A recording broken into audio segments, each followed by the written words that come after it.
guys, thank you so much for checking out the 15th edition of the Strong Happy Healthy magazine. This week I'm going to go try pole dancing. I've always wanted to try pole dancing and I never had the opportunity to do so. I've always been a little bit nervous, a little bit scared. I wasn't quite sure what to expect. I never knew if I was strong enough. So today I decided to just go do it and answer all those questions that I've had unanswered. And my goal is to talk to a couple of people there and answer all those questions for you guys as well, so you guys can understand exactly what to expect for your first pole dancing class. Today I'm here with Amy from the pole gym here in Brisbane City. So Amy, I tried my first pole dancing class on Tuesday night and it was actually completely different to what I expected. So I didn't realize there's actually quite a few different types of pole. So can you explain to me the different types of pole dancing? Sure. Yeah, so basically the way I like to explain it is there's three main categories. So you've got your pole sport, which has become a really big thing over the last 10 years. It's the big Olympics push that you'd see. If you ever hear about kids doing pole, that'd be the sort of pole they're doing. It's all about chalk, ankle guards, flips, jumps, acrobatics. It's very much taking like circus or even making like a gymnastics apparatus out of the pole. And then you've got your pole art, which is again what a lot of people might not have heard of, but they have over the last 5 years.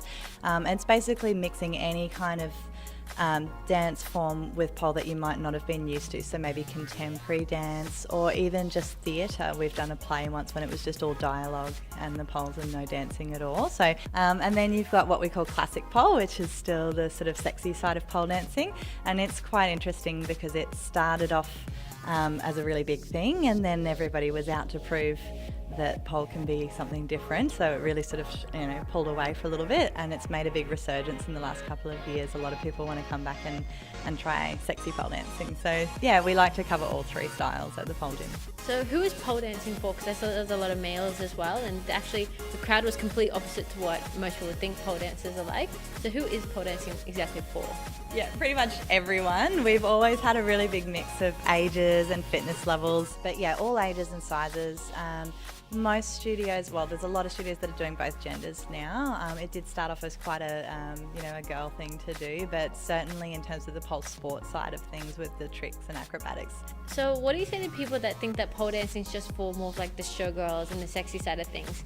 So I think that's more of what people think when they hear pole dancing.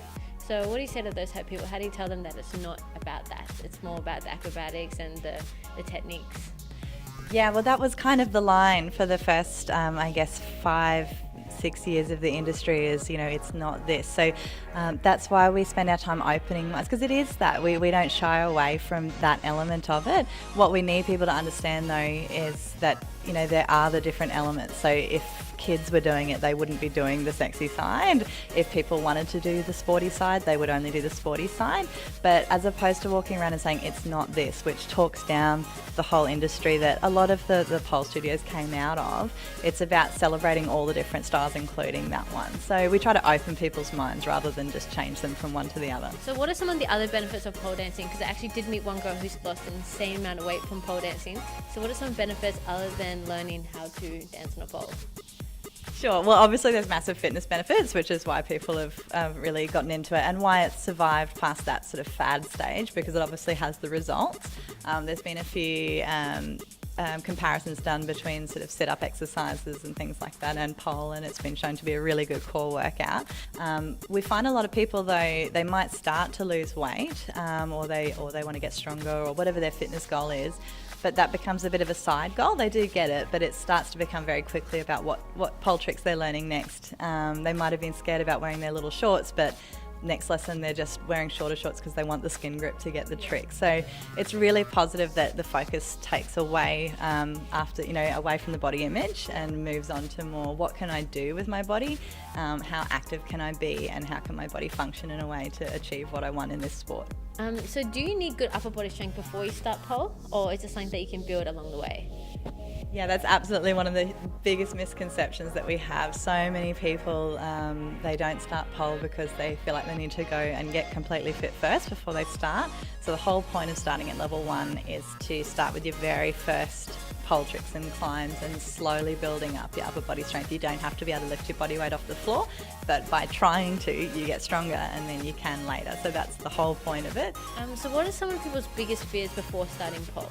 I guess it depends on the person. So some people might be very, very confident with dance. So this studio in particular, we do keep the pole art side going. So all sorts of different forms of dance as well as classic pole. So they might be scared of doing choreography if they haven't ever done dancing, as other people might be absolutely fine with that but really worried about their level of strength. Some people might be worried about what other people will think. That stigma is still around a little bit. One of my biggest fears actually before starting was I actually don't ever wear shorts, and wearing shorts for me was a little bit weird, but as soon as you walk in the room and every girl's in shorts and sports bras, and that fear went away straight away. It was I was completely comfortable in the room. Okay, so someone doing their first pole class, what should they expect from their very first class? Just expect the unexpected, I guess, because you've got to throw yourself in there. Depending on what your background is and what sort of dance you've tried, or whether you're a gym junkie before you come to pole, everyone's going to be at a different starting point. Don't worry about what other people are doing so much is the key. We get a lot of people that might think that they're behind if other people are up off the floor climbing and they're not. The key thing is come, try, and don't compare yourself. Just compare yourself to where you were at the last class and try to move on from there and take it at your own pace. So you guys do 6-week courses, so how are they set up? Sure. So basically in the 6-week course, each student has a pole to themselves and they learn their core material for the week, and then they can come in. There's a separate area, a bit like the treadmills of a gym, that you can just come and use any time to train, and you come and revise with the studio iPads and your routine so you can remember for next week, and a lot of extra time that you can come and see the instructors for extra help and casual classes as well. But in that main core class once a week, you have 1 hour. You learn basically your next fundamental trick, like a climb or a spin or something like that, and your dance steps for that week, and then you move on from that next week so that by the end of the 6 weeks you've finished your routine for that level. Okay, so when people do their first class, a lot of people don't really know what to wear. So what should people generally wear for their first class so they feel quite comfortable? Yeah, again, we sort of find it's extremes. Some people think that you're going to have to be in undies and a crop top. You certainly don't. For lower level tricks, you won't need the skin on the sides of your body or anything like that. So you can wear a full length top. Any top that you feel comfortable in is fine. Bare feet will be fine for the class. But the main thing is, you do need to avoid long leggings or long pants because you need your skin to grip when you climb the pole. So shorts is basically what you need. So how can people find you? This studio? Yeah. Okay, so you can find us, basically all of our information is on our website, thepolegym.com, but we're right in the middle of the city. There's a few different pole gyms, but this one is on the corner of Charlotte and Albert Street, and we're just above Gilhawley's on the corner, so you just find the stairs, up the stairs to the top level. Don't stop at the pub, come up and work out at the top. Do you have a message for anyone out there that wants to try pole dancing for the very first time? Sure, just probably by this day and age you've heard a bit about pole, or you might have seen it on Australia's Got Talent, or you've seen all sorts of different styles. So just remember, every studio is different. So the whole point is just come and give it a go and try not to be shy. Just get in there, get out of your comfort zone, and give it maybe a couple of lessons just so you can really get the idea of feeling one of those tricks, and you'll feel that buzz that people get when they nail their first trick, and you'll basically fall in love with it from there. That's what most people do.